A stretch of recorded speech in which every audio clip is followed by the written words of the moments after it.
Hey everyone, ever since Evolve jobs were announced at FanFest, I've been thinking about how certain jobs might end up playing.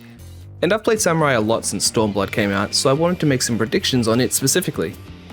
I'm going to talk about my thoughts and reasons, but if you just want my final prediction, I'll put a timestamp on screen for that. Alright, so I guess a good place to start is what I think the overall changes in Evercold will mean for Samurai's job identity. I think first off, since we are losing party buffs, this means there's not really going to be much reason for Samurai to be the selfish DPS anymore, unless they decide to give other melee jobs more utility skills, like how Monk has Mantra for example. But I think because of all this, we might end up seeing an overall damage shift in Samurai, where damage goes down in order to match the rest of the melee DPS. However, I personally think Samurai will keep the burst damage archetype. This could either be done by making Samurai have a weaker rotation leading up to their burst damage, which would be extremely high to make up for this, or it could be done by making them have more frequent burst damage skills. For example, maybe Madare will remain as a big damage hit at the end of your 3 combo rotation, or it might become weaker, but to make up for it, stuff like Ogi Namakiri, Zanshin, Sene, they could all have lower cooldowns, something like 20 to 30 seconds. I'm picturing Machinists with their tools, but Samurai. Also, I'm just going to mention it here, but in the Dragoon showcase, they made it look like True North is just gone. So I'm interested to see how they handle Samurai positionals. The obvious answer would be to leave them as is, and if you miss it, you miss it. That, or introduce a new skill or condition that lets you ignore them. Maybe Meikyo Shishui or Iki Shoten would let you ignore positionals for a bit. Although, if they want to do something really fun, they should make it so that if you block damage with Tengetsu, it lets you ignore the next positional. It'd be kind of like a pretty fun reward, and it'd be really good for solo content. So anyway, moving on to combos. There is 3 different ways that I could see them doing this, and it entirely comes down to how many buttons they want to take up with combos. First off is the 1 combo, 1 button option. This one would basically be a 6 or 7 button long combo. It would be something like Gyofu, Yukikaze, Jinpu, Gecko, Shifu, Kasha, but you end up running into an issue if you do this. And it's if you use Aijutsu, and you try to use Higanbana, it ends up breaking the combo. So yeah, I don't see it happening that way. There is a 1 button version that I could see happening, but I'll get to that one. The next method would be the 3 combo button route. You basically keep the Sen system and Aijutsu the way it is now, except you condense the 3 combos into 3 buttons. I could see them dropping it down to like 2 buttons per combo and then having the 3 of them. And it'd be something like Gyofu Yukikaze for 1, Jinpu Gecko for the 2nd, and then Shifu Kasha for the 3rd. If they do this, they could also go the route of keeping the buffs that Jinpu and Shifu apply, or they could remove them, which I honestly feel like is the more likely thing to happen, as this would remove the need to hold onto Hagakure, which I'll get to later, but whoa, Hagakure, count your days. This also opens up different routes for condensing skills, such as if they didn't want to do like 2 buttons per combo, they can make it 3 buttons per combo by taking things like, say, Shoha and putting at the end of one of them. For example, they could do something like Gyofu Yukikaze into Shoha, or if they decide that they don't want Higanbana to be a dot anymore, Higanbana could end up being a combo ender for Shifu Kasha, like Shifu Kasha into Higanbana, and then you could do stuff like Jinpu Gecko into Madare Setsugeka. This is of course assuming that they want to get rid of Aijutsu as it is at the moment, which I don't know. I don't think they'll do that. I think they're going to want to keep it. But if they did do something like this, it would mean that they can cut down on some buttons. Now what I think they might do for a 1 button combo is instead of having it be 1 really long combo, they might just have it be 1 button that rotates and alternates between the 3. So for example, you press it twice for the Yukikaze combo, and then it changes into the Gecko combo. But since it's a new combo, you don't have to worry about breaking it. This combined with removing the buffs from Shifu and Jinpu means they don't have to worry about having them all available at all times. Plus, by alternating, you won't double up on any Sen until you have them all anyway. So using Yukikaze and then spending on Higanbana won't mess up your Sen generation, since you'll get them consistently in the order of Yukikaze, Gecko, Kasha. Then of course they would update the AoE combo as well to reflect the single target one. As for Meikyo Shishui, it'll probably work like it does in PvP at the moment, where you press it and then it turns into Yukikaze and then Gecko and then Kasha, and then finally Tendo Setsugeka. If they did do something like this though, it could mean that Tendo Goken gets cut, or they could end up adjusting it so that the AoE combo adapts as well when you press Meikyo Shishui. So I'm picturing like an AoE combo that is Fuko into Mangetsu into Oka, and then ending with Tenkagoken. So maybe if you use Meikyo Shishui, instead of pressing the button again to start the single target combo, you would press your AoE combo, and then it would basically be the same thing, except it would replace Tenkagoken at the end with Tendogoken. I think it's also important to note that there is a chance that they just do away with the current combo skills altogether and make brand new ones. I'm kind of just working with what we have now, but that could end up happening. We could end up having a completely different combo system than we do right now. Who knows actually, going back to positionals, it could end up being something like, depending on where you hit the enemy is what sen you end up getting.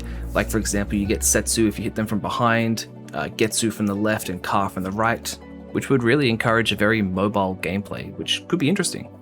So as I mentioned before, I had this whole idea about Aijutsus being changed to become combo enders, and doing significantly less damage as a result. But after typing it out a second time and reading it over here again, it just doesn't feel right because it involves Aijutsus being removed as a button, while Subamagaishi stays and the Aijutsus become combo enders. Not to mention that having Midari be the ender of one of the combos just feels wrong. Plus, I think the more obvious choice would be to combine Aijutsu and Subamagaishi into one skill. So right now, use Aijutsu and it lets you follow up with Subamagaishi anytime in the next 30 seconds. But casting any of your Setsugeka or Goken skills will override it. So why not just change it so that after you use Aijutsu, it becomes the Kaishi version of it, and before you can do another Aijutsu, you have to follow up with the Kaishi one. My hope in this case would be that you can still hold onto it for up to 30 seconds, but you just have to use it before the next cast.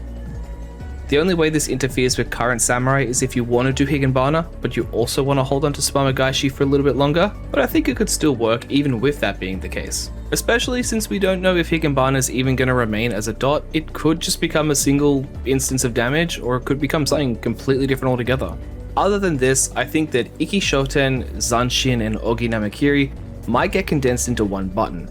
Some of it might be removed or shuffled to other buttons or changed, but one thing I can see is something like Iki Shoten turns into Zanshin, then Ogi Namakiri, then Kaishi Namakiri, or maybe Sene turns into Zanshin while Iki Shoten just becomes the Namakiri twins. It's also possible that Sene gets replaced by something else, but in that case, I think it could still share a button with Zanshin. It's also possible that Zanshin just gets an animation change, and you know how it does like a little flip?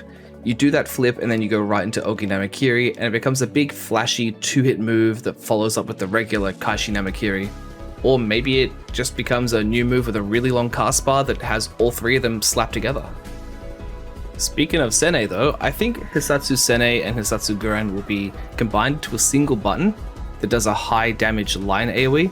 I think they're either going to find a way to calculate how many enemies are hit and split the damage evenly across them, or more likely it'll just be the usual damage fall-off mechanic. But I think regardless of what they do, Guren and Sene are going to be removed or replaced, and it's going to become a new skill with a new animation that evolves as you level up.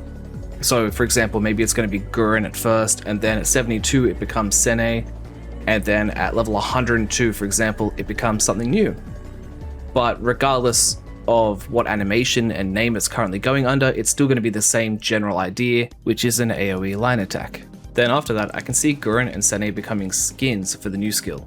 It's also possible that instead of having Zanshin work the way it does now, it might just become the upgraded Sene. Shoha, I think, might be removed or at the very least reworked. I could see the animation being reused as either a skin for something else or as a completely different move. I think maybe it might get assigned to the AoE combo. Now Kenki though, Kenki is a big one, and I think this would go one of two ways. I think first off would be that they outright remove Kenki. That's one way they could do it. This would mean changing all the Hisatsu skills to be off global cooldowns with no cost. For example, Shinten could get a 10 to 20 second cooldown with 3 charges, or maybe there's no cooldown but instead it works on a stack system where every time you gain a Sen, you also gain 1 use of Shinten, and every time you use Midari Setsugeka, you get 1 charge of Sene, for example. Or if they do end up going with the charge route, then maybe Shinten has 3 charges on a 20-second cooldown, Gyoten has 2 charges, Sene has 2 charges on a 40-second cooldown, and so on. Basically, it would just be similar to how Machinist works, where Air Anchor, Chainsaw, and Drill all have different cooldowns. It's also possible that they'll just have a new evolved mode gimmick, which will work in place of Kenki. For the second method, I need to go on a little bit of a rant about Kenki as a whole. So, for those of you who have played Samurai before Endwalker, you might remember two moves, Hisatsu Seigen and Merciful Eyes. Now Merciful Eyes was a heal which nowadays is basically built into Tengetsu. Hisatsu Seigen, however, was a parry type skill that you could only use after third eye procs. But the most important thing about it was the fact that it costed 15 Kenki. Not 10, not 25, 15.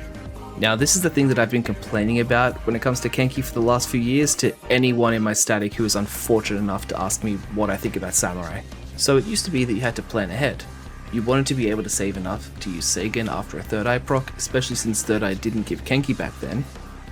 And in place of having, Zanshin to use the 50 Kenki from Ikishoten on, you would use Sene or Gurin. And you had to make sure that you didn't have too much Kenki, so you cap when you use Ikishoten. Which, yes, you still have to do now, but you get Zanshin that you can immediately dump that Kenki with. But then, not only that, you also had Kaiten.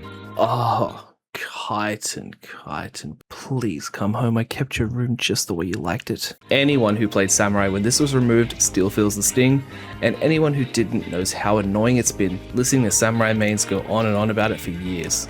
And you might be wondering, what was the point of keeping a skill that just added damage when they made Aijutsus do more damage to compensate?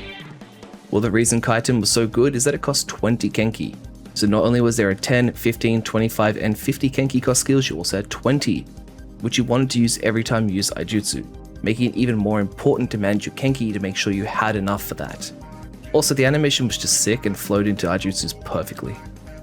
So basically the point of this is, I'm just saying if they were to keep Kenki, I really hope it gets changed to be similar to how it used to be, with skills that cost different amounts, and boils down to more than just press this button when you can afford it. Because right now, it's just as simple as that. If you have 25 Kenki, press Shinten, or if Sene's up, press that. The only time you ever even think about holding onto Kenki anymore is if you're holding it for a burst phase. But in Evercold, they're getting rid of party buffs, so there's literally no reason to do that anymore. The only reason there would be to hold onto Kenki would be if Samurai ends up getting some personal buffs, or jobs like Astro and Dancer keep their party buffs, but I doubt that's going to happen because if they do that, then it's going to be a very tight rope that they have to follow to make it so some sort of buffs exist without us being funneled into another buff-based meta, and we end up right back where we started. Even Zanshin, a 50 cost skill, which is our biggest outlier at the moment, can only be used after Ikishoten, which gives 50 Kenki anyway, so it's kind of pointless. Like, why even do that? At that point, just make it so Ikishoten doesn't give Kenki anymore and instead just let you use Zanshin. Or better yet, remove Ikishoten, just have Zanshin be its own button.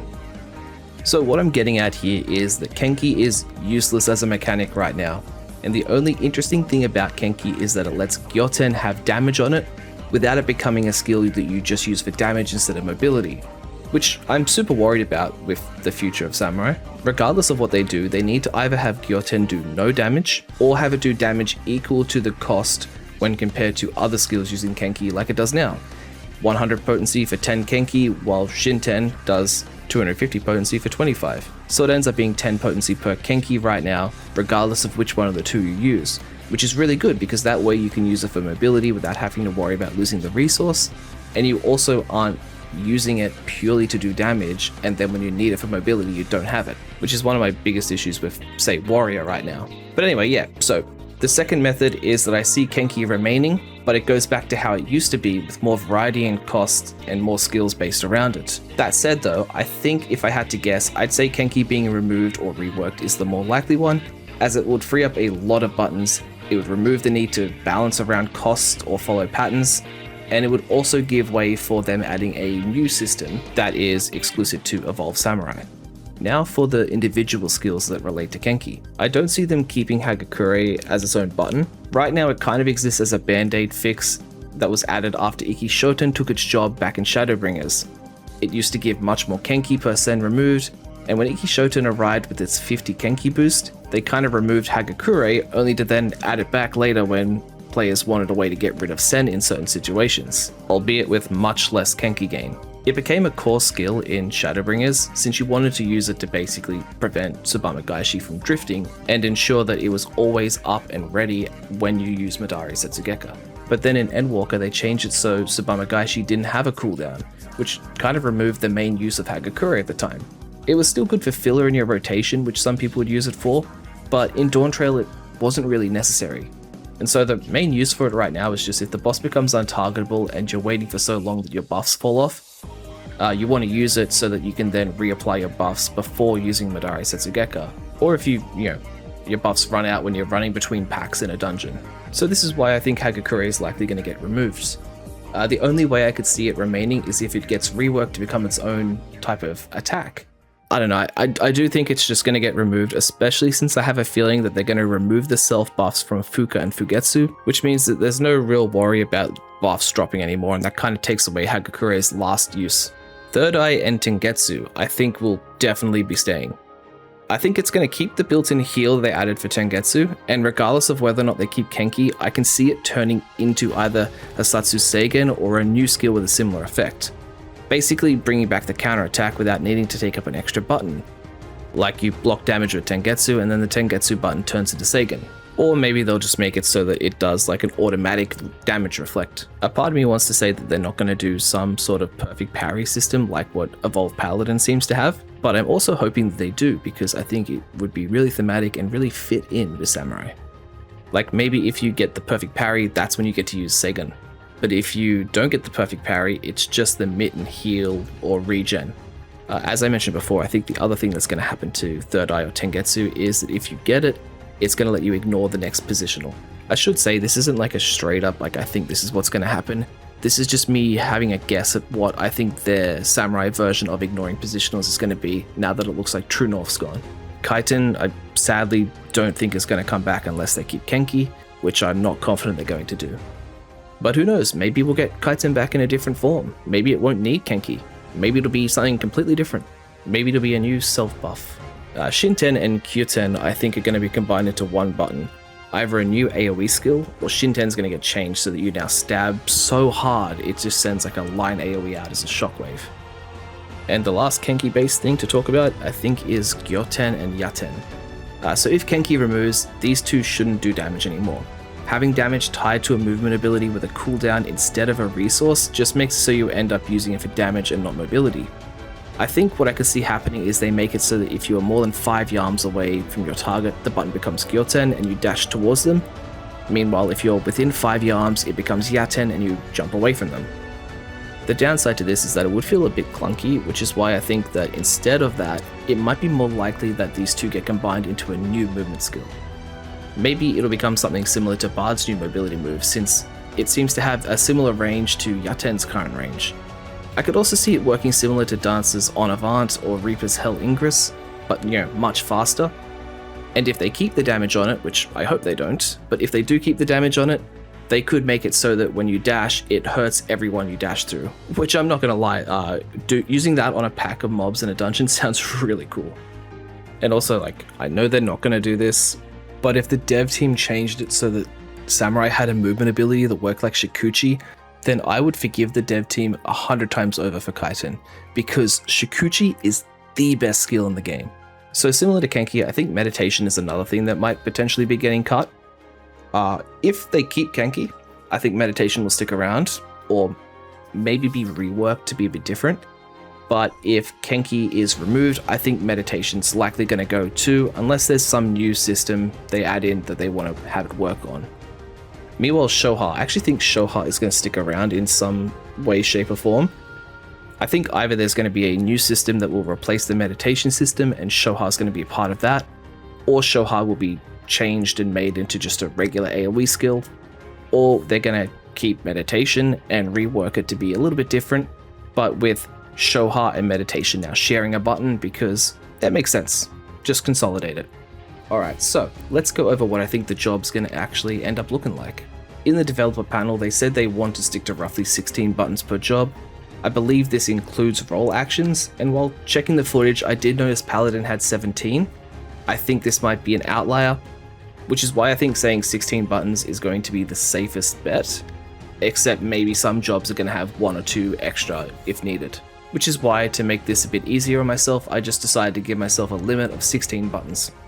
So when I first started off, I actually had a different layout for this, which would basically be like 3 different combo buttons, Make Your Shishui button, Aijutsu, Ikishoten, Senei, Shinten, Gyoten, Yaten, Tengetsu, NP, AoE combo, Kaiten, and Meditation, which ended up being 18 skills. And this doesn't even factor in any new buttons, which means there's no way it's going to be this much, right? So then, I start writing the script and condensing things down a bit more, and this is what I've ended up coming up with. So in my prediction for what Evolved Samurai might be like, we're going to have one main rotating combo button. This will basically start out as one of the combos to get one of your Sen, and then when that one finishes, it'll then swap into the next combo, and then the next combo, and it'll cycle like that. Then we're going to have an AoE combo.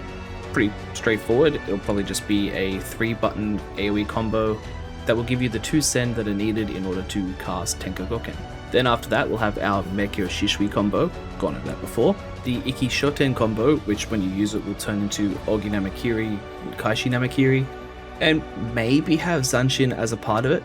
I also think it's possible that Iki Shoten will get completely replaced. Then we're going to have Aijutsu, which will turn into Sabama Gaishi when needed. And after this, I've put down NP, which doesn't necessarily have to stay as NP, it's just going to be a ranged attack in general. And then we have Gyoten or Yaten, which will either be combined into one movement skill or to be replaced with a brand new movement ability. I'm placing my bet on brand new movement ability. And then of course we have Third Eye or Tengetsu, which when you get hit it's going to turn into Sagan.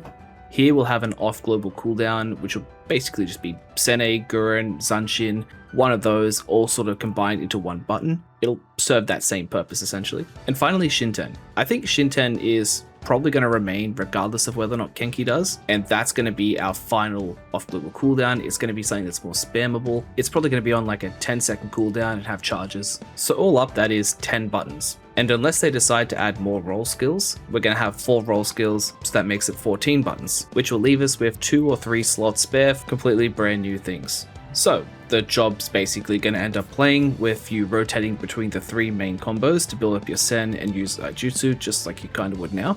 Make Your Shishui will go into Tendo Setsugeka when it's up to be its own combo. You'll have your Tengetsu will turn into Sagan when you parry with perfect timing, and it will also give you a free positional ignore. And then I think we'll have Shinten as well as Zanshin, Senei, or something that's going to be a replacement for all of those, which will have its own cooldown as well as charges, or it's going to work on a token-based system where whenever you gain a Sen or whenever you use Madare, for example, it might give you charges for those skills. And as for the 2 buttons that are put aside for new skills, I think one of those is going to be utility skill. I'm not exactly sure what it could be. I was thinking maybe something defensive, but you already have Tengetsu. It could be something offensive, like maybe a damage buff. I mean, I'm just saying, Kaiten's right there. And I think the other one is going to be the new big damage, big hit for this expansion. I think this is going to be, if I had to guess, something similar to Madare Setsugeka and Ogi Namakiri with a cast bar, except it's going to be long. Like, I'm talking like 5-second long cast bar for a massive, massive hit. And if I had to guess how you use it, I'd say it's something you probably can only use after you do literally everything. Like, you have to do Madare Setsugeka, you have to do Tendo Setsugeka, you have to use Ogi Namakiri. There's going to be conditions you got to meet, and once you meet the conditions, you'll have your long 5-second cast bar, which is essentially going to be like a mini limit break. Oh, and in terms of speed, I think Samurai is going to be much faster this time around. Like, let's say maybe less than 2 seconds for each GCD. So while looking at this, I do feel like I haven't gone too crazy with my predictions, but Hikaru Tamaki, who is in charge of the Evolved jobs, is the guy who created the original Samurai back in 4.0, which is probably one of the best iterations of the job. So I think that this design that I've made, which takes more inspiration from 4.0 Samurai and incorporates some of the newer stuff, is a bit more realistic. But at the same time, I could be completely wrong, and I probably am completely wrong, so I guess we'll just have to wait and see. And there we are, that's my prediction for Evolved Samurai. Thanks for watching. I know it's been a while since I've last put out any videos, but I'm hoping to get back into it now, especially with Evercold coming out soon. But regardless, hopefully it won't be too long until next time, so see you guys then.